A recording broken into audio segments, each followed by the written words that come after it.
Welcome to the Sharkpreneur podcast with Kevin Harrington and Seth Greene. Kevin Harrington is the inventor of the infomercial, one of the original sharks from the hit TV show Shark Tank, and has generated over $5 billion in TV and digital direct response sales. Seth Greene is the world's first trusted authority on cutting-edge direct response marketing, a best-selling author, and the only 3-time Marketer of the Year nominee.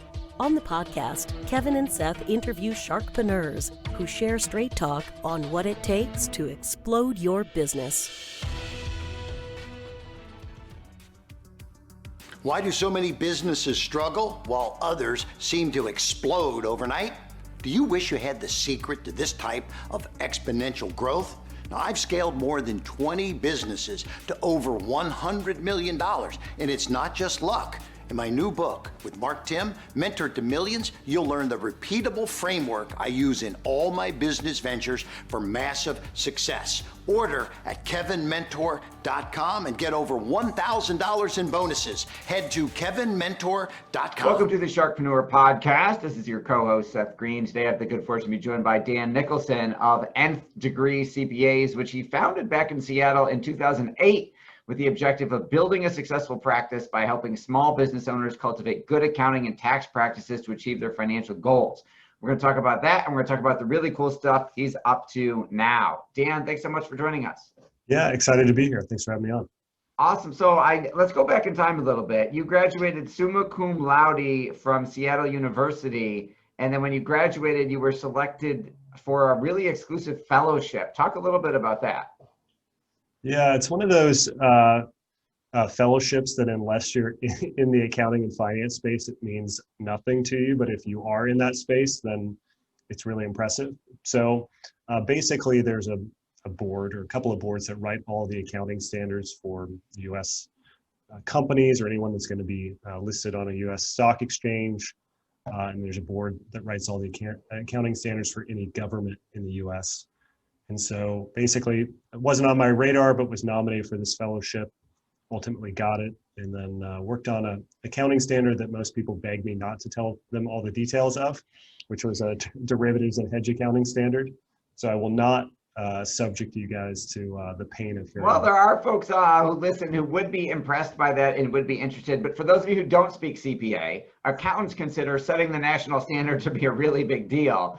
Now, since then, you've worked for some household name firms like Washington Mutual, UPS, Deloitte & Touche, where I believe you worked on internal controls about Microsoft. So you've had quite a heck of a background. Can you talk a little bit about that journey and then what caused you, to give it all up? Yeah.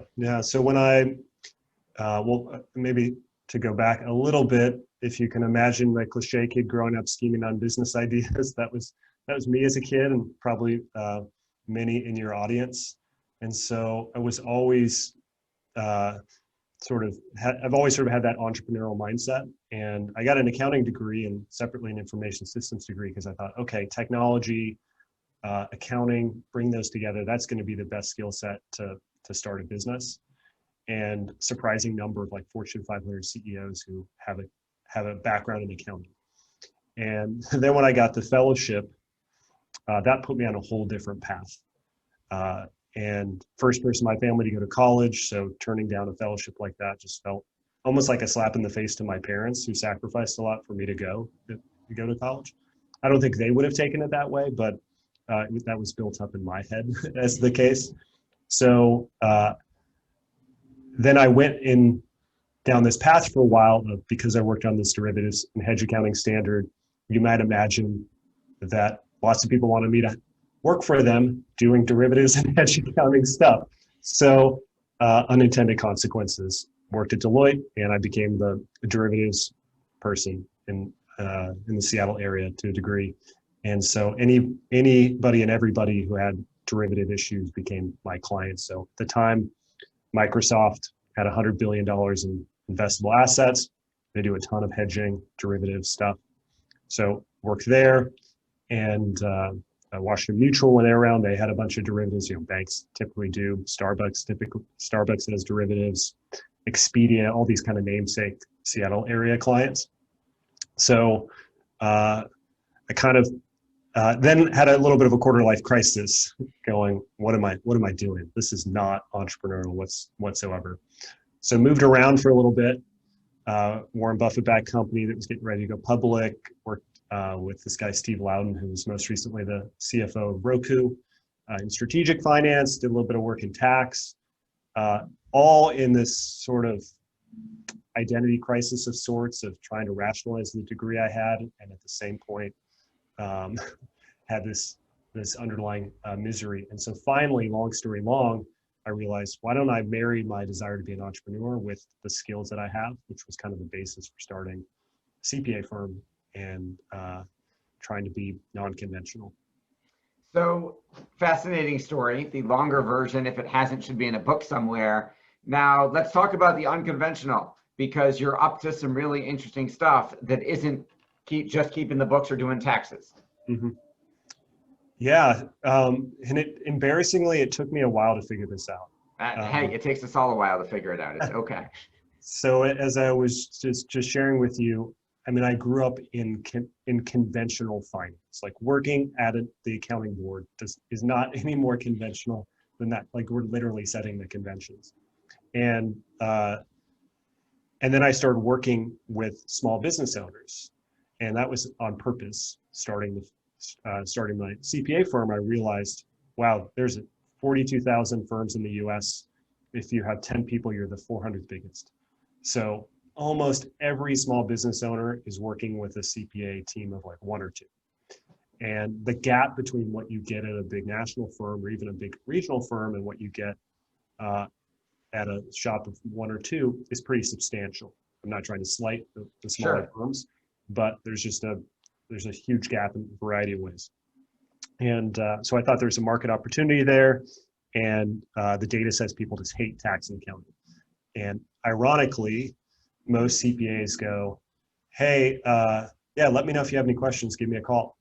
They're never going to call unless the house is on fire because it's a topic they hate. It would be like you're hiring a personal trainer and they're like, okay, cool, let me know, give me a call if you want to work out, and then let me know what workouts you want to do. It's like, no, I need you to hold me accountable. So we started working with clients, leading with planning. And in that process, I would make a lot of recommendations from my past of, hey, you need forecasts, you need key performance indicators, we know all these sort of conventional things. And they would say, yeah, I want that. And we'd implement it. And then as you might guess, they'd never look at it. And so it took me several years of doing the same thing and trying harder. Like maybe I need to just explain it better. Maybe if I make it more digestible. And it kept getting kind of the same results. And then I realized that there were some fundamental differences in the way that small business owners operate and why conventional finance doesn't work, long story long. Conventional finance is about maximizing shareholder value. Maximize have the most today. Makes sense. Got tons of resources, thousands of staff, you can maximize. Small business owners, they have to optimize. What's the most efficient path forward? Most of the issues they face also are preference-based decisions. Can't go Google, should I go grow my business? Can't Google that.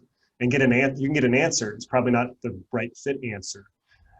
And then when you're a big company, you're not faced with preference-based decisions. It's all about, is this going to maximize shareholder value? And then most small business owners don't know how to make asymmetric bets where the upside is substantially greater than the downside. They often make asymmetric bets where the downside is much greater than the upside. Like I'm either going to be homeless or I'm going to have a company that's going to be relatively sustainable. And so we've been building out an entirely different toolkit, resources, kind of different operating system for how you navigate preference-based decisions, create asymmetric opportunities, and be able to solve problems that are preference-based. And conventional forecast metrics don't do that because they're about maximizing. Okay, so kind of a long answer. How do you do that? Tell us a little bit about the application that you're using for that. Yeah, so we built a tool called the Certainty app, and certaintyapp.com. The next big release is coming out here in a couple of weeks, and it's going to start to make available to the public a lot of this that we've been developing internally, working one-on-one with clients and building things in spreadsheets and all that stuff, doing it manually. Lead domino is that how can you possibly make preference-based decisions if you don't know your preferences, if you don't know what you're optimizing towards? So as cliche as it might sound, we have to define what we call our profit priorities. What are the things that you actually want to fund? And when do you want to fund it by?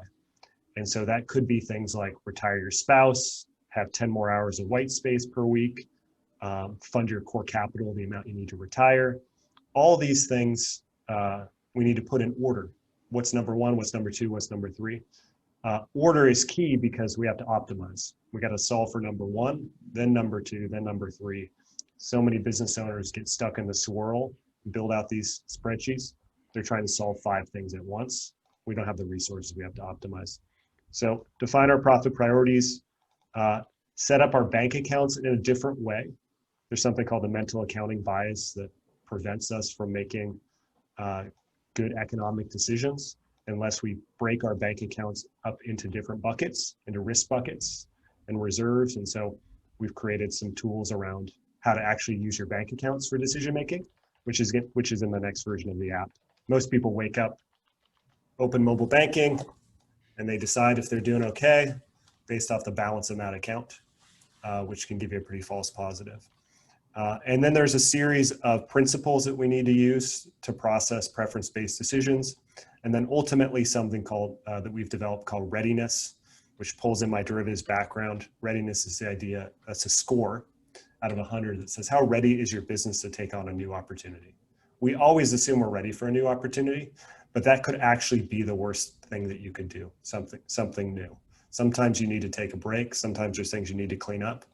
And so often we head into the fire unintentionally and create more risk in our business by doing something new. And so we've developed this score to give you an idea of, on a day-to-day basis, how much risk is in your business. Okay, so that's fascinating because a lot of the time, I would imagine, myself included, and I can only speak for me, but most business owners, we operate by gut feel. Mm-hmm. Or what does our intuition tell you, or we're guessing. So you found a way to kind of quantify, mm-hmm. Attach scores and numbers and give us a objective quantitative measure for making decisions, which I love. So how does that affect, I mean, there's something that you talk about that we talk about called entrepreneurial anxiety. Mm-hmm. How does this help reduce that? Yeah, the thing that I come back to in every discussion with clients is every action we take in business should be getting us closer to the things that we want. If it's getting us further away, what's the point? We might as well go get a job in that case if we're getting further away from the things that we want. So we have to be clear on that. A lot of the anxiety is because we haven't named things. So the assumption is that cash flow is just going to keep going up and up. Like if I just keep working hard over a duration of time, there's going to be some like linear exponential, like up and up and up and up.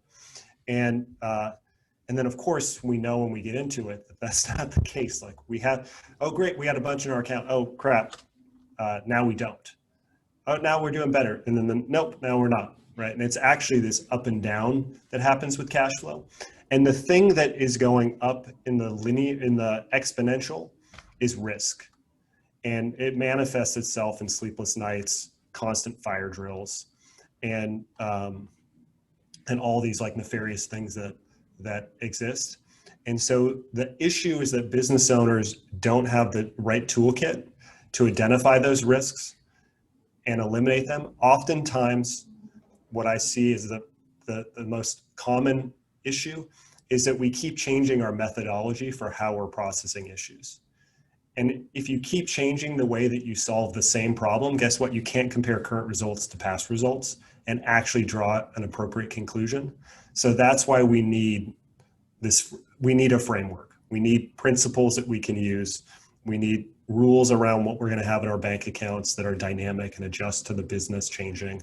We need a metric about the overall risk. And then we need a framework, and I built one called the 4 lenses, to identify whether or not a thing is worth doing. So this is the heart of almost every question I get from clients, and I've worked with thousands of small business owners at this point. Is a thing worth doing? Is a thing worth, and if so, is it worth doing now? And so we need to be able to answer that. And often we just assume that more is better, and the thing is worth doing because it's going to create more. Okay, so talk a little bit about what that looks like in real terms. So tell us about a client. You can obviously keep their identity confidential. Mr. Jones, what did he come to you for? What was his life like before? And then what does it look like now that they're using this process? Yeah, so the most common scenario, I actually had a college friend reach out to me, business school, we went to business school together, and they reached out and they had a bunch of competing issues around, okay, I just inherited some real estate from family, and I've got some business income. They were living internationally, they moved back to help take care of the family. And so they've got this real estate portfolio, they got some business activities, and they're trying to decide, what do I do next? Do I sell some of the properties? We want to get into a better school district. We already have a property we think we want to move into that's in the school district that we want, but if we move into that house, we're going to need to remodel it. And so there's a swirl of all these competing sort of priorities. And so step one is let's put these priorities, these things that you want, in order, because you're trying to solve a multivariable equation. And so we can't. That's why you've been working on this issue for 6 months, and you've got a ton of ideas, but you haven't been able to reach a conclusion.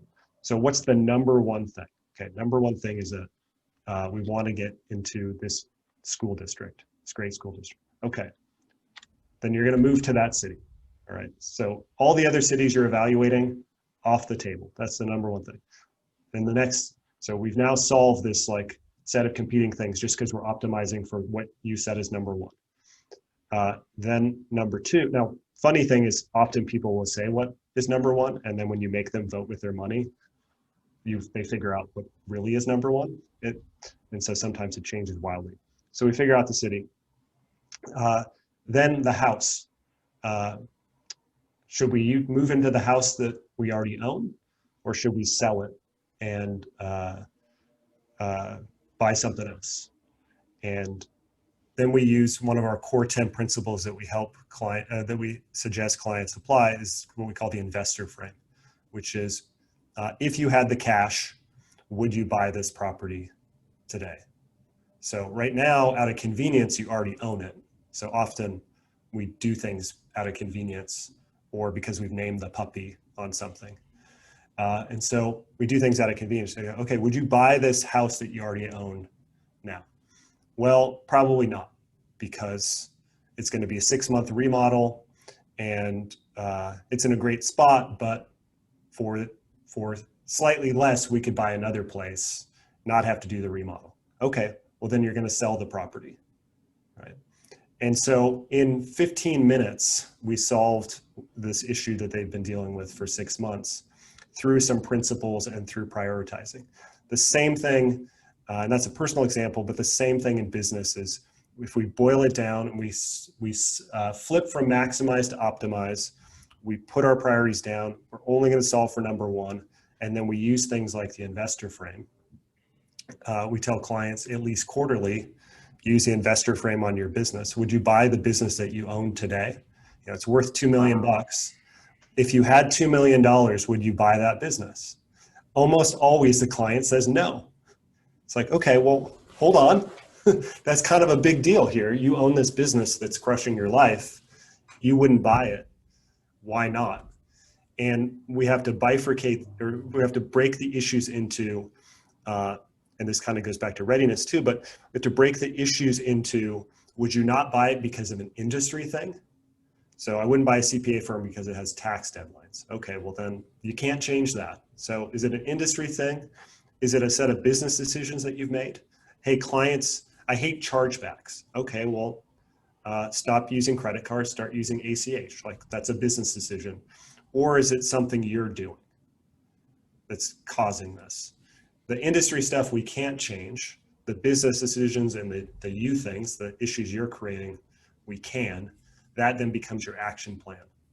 And so at least quarterly, we say use the investor frame to try to uncover the risks, the issues. And that's fascinating. And that's just one of many frames and lenses that you've built in this proprietary algorithm to decrease uncertainty and increase the power we have to achieve our desired outcomes. The example of both of those are mind openers. I love how you took because my wife and I are going through this right now. Do we remodel the house we have and add a pool, or do we buy a house that has a pool already? Mm-hmm. And we're currently debating this. So I love how you took them through that scenario and got through all the emotion out of the way and actually got a decision made, which I've been trying to work with her on. And I love the investor frame of, would you buy your own business? And if not, why not? And what could you do to make it to the point where you'd want to buy it? I think that is absolutely fascinating. What has been the response of the folks who are using the app and who are going through this process? Yeah, it's been pretty overwhelming at this point, because what the app does is when you define one of the things that it does is when you define your priorities, you put them in order, you put a timeline, and you put an amount for each of those priorities, then it's math. And the math will tell you how much additional cash flow you need to fund all your priorities and hit the timelines you set. Now you actually know how much you need to grow your business. So a lot of people are operating under the assumption, I need more, I have to grow it. Sometimes we find, actually, if you just keep doing the same thing, based off your timelines, you're going to get there. And so we have two questions then, if you're not, or two things we need to decide. One, if that's the case and you align that, hey, these timelines are correct, and these amounts are correct, and then the thing we need to do is lock in that cash flow, reduce risk as much as possible, right? So that we lock in, this is for sure going to happen. We're going to fund our priorities. Oftentimes, though, what people end up doing is going, actually, I need to move up those timelines. I put 5 years to fund financial certainty, but it's actually 3 years. And I put $1 million house, but it's actually a $1 million house. And so then we actually get to the truth. So many times when people write down their priorities, it's filled with all these dopamine hits from social media and whatever else they read, recency bias. And then you got to go through, through it a few times and then see the numbers and go, no, I still think I need to make more. Why do you think you still need to make more than that? Well, because there's some things I didn't list that I wanted, or the timelines weren't true. And so the app helps people get to truth and why they're doing the things that they're doing. In the book, The Messy Middle, the author talks about anxiety work. So much anxiety work we're doing about checking our emails constantly and all of our messages and trying to get these false reassurances. Until you know exactly how much cash you need to make each year, you're going to be prone to doing all this anxiety work, adding more to your plate, when maybe, again, more might be the worst thing for you because you're adding more risk. So anyhow, waxing a little bit philosophic on that, but we've tried to answer those elusive questions for folks about how much more they really need. And that is, absolutely fascinating. I want to go through it. Where can our viewers and our listeners go to get their hands on this and start that process? Yeah, so certaintyapp.com. CertaintyApp.com. All right, this has been Seth Greene with Dan Nicholson. Fascinating interview. Where, anything else you want to share that I didn't think to ask you? The thing that I just want to remind everyone is that your business exists to serve you, and every action that you take needs to get you closer to the things that you want. Otherwise, frankly, what's the point? Amen to that. All right. Again, Seth Greene with Dan Nicholson of Nth Degree CPAs and Certainty App. Dan, thanks so much for joining us. Yeah, thank you. Thanks to everybody for watching or listening. Go check out Certainty App, and we'll talk to you next time. Do you need money to fund your idea, product, or service? Are you ready to take your business to the next level but need capital to get it done? Kevin Harrington has heard more than 50,000 pitches and knows how to help you make the perfect pitch to get the funding for your entrepreneurial dream. He's distilled the process down in his perfect pitch cheat sheet, and it's yours for free. Just text PITCH to him right now at 727-888-2100. Text PITCH to 727-888-2100 right now and claim your free perfect pitch cheat sheet. Text PITCH to 727-888-2100 to start funding your dream today. This show has been produced by Market Domination, LLC. To discover how you can have your own show completely done for you and turn it into a real published book and become the authority in your marketplace, go to www.marketdominationllc.com/podcast offer.